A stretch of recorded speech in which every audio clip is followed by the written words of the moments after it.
বাজার ও বিনিয়োগ চ্যানেলে আপনাদের স্বাগত।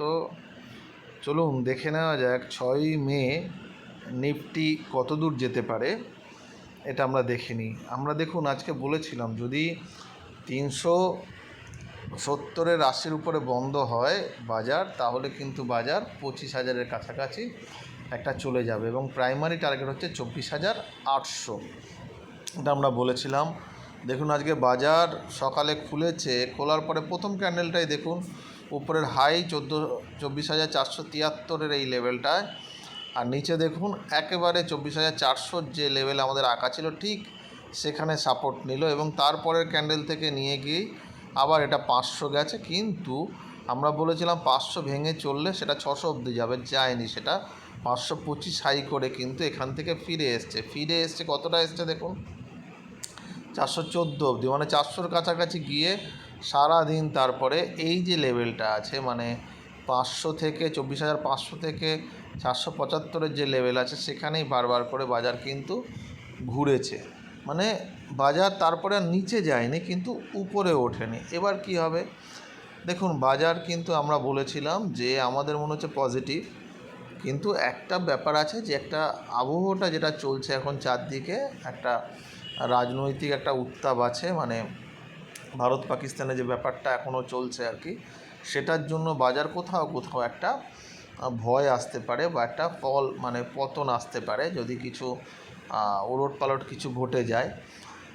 যুদ্ধ একটা আবহ রয়েছে, সেইটাই হচ্ছে সবথেকে নেগেটিভ জায়গা বাজারের জন্য। আদারওয়াইজ কিন্তু নইলে এতদিনে যদি এই ঝামেলাটা না হতো তাহলে কিন্তু বাজার আমার বিশ্বাস 25,000 পার করে 25,300 চলে যেত। যাই হোক, তারপরে বাজার এখন to be or not to be দিয়ে চলছে, হতেও পারে নাও হতে পারে, এরকম একটা সিচুয়েশানে রয়েছে। সেই জন্য বাজার একটু থমকে যাচ্ছে মাঝে মাঝে। যাই হোক, যদি দেখেন যে বাজার এই জায়গায় খুলে গেল 470 থেকে 500-র মধ্যে, তারপরে 525 ভাঙলো, তাহলে কিন্তু এটা 590-এর কাছাকাছি যাবে এবং 600-র উপরে গেলে 667 এবং 670-এর উপরে গেলে 680-র উপরে গেলে হচ্ছে 24,745। পরের লেভেলটাও আমার দেওয়া আছে 845-এর কাছাকাছি। যাই হোক, বাজারে কিন্তু উপর দিকে এটা আসতে পারে। এবার দেখুন যদি বাজার দুম করে যদি এই জায়গাটায় খুলে যায়, মানে 600-র কাছাকাছি খুলে যায় এবং সেখানে যদি রেড ক্যান্ডেল বানায়, তাহলে কিন্তু ডেফিনেটলি বিক্রি করতে হবে। সেক্ষেত্রে টার্গেট চলে আসবে আবার 24,500 থেকে 470-এর লেভেলটা। যদি বাজার এই লেভেলে খুলে গিয়ে ধরুন 400 থেকে 470-এর যে কোনো লেভেলে খুলে গিয়ে যদি 400 ভাঙে, তাহলে প্রথম টার্গেট হচ্ছে 340 এবং তার নিচে হচ্ছে 24,250। আমরা বলেছি এখন 24,250ই হচ্ছে গিয়ে মোটামুটি স্টপ লস থাকবে। 24,250-র নিচে যেদিন বন্ধ হবে সেদিন আমরা ভাববো যে একটুখানি ডিফেন্সিভ যাওয়ার, তার আগে ডিফেন্সিভ যাওয়ার দরকার নেই। আরেকটা কথা বলি, বাজারে যদি দেখেন বাজারে এখন কিন্তু একটুখানি মন দিয়ে নজর রাখতে হবে। বাজারে যদি ধুমধাম করে কোনো বাজে খবর চলে আসে, তাহলে কিন্তু মানে যুদ্ধ ব্যাপারটা চলে আসে, তাহলে কিন্তু বাজার খুব তাড়াতাড়ি একটা কিন্তু পতন আসতে পারে।